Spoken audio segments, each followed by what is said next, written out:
Tibarugan ni Bohol Governor Aris Aumentado.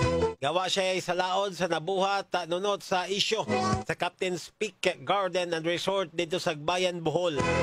Kaya naman kanya itong 2023 na controversial ang mga resort naman kanya nag-viral sa social media.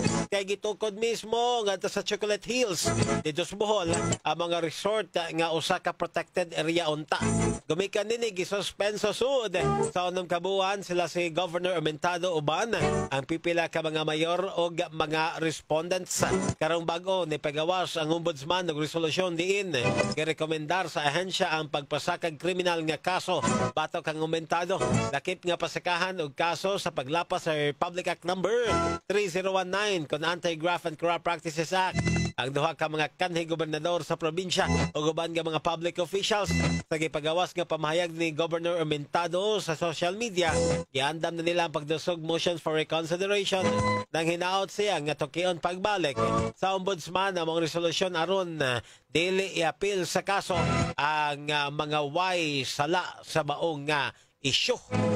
Morning Cebu!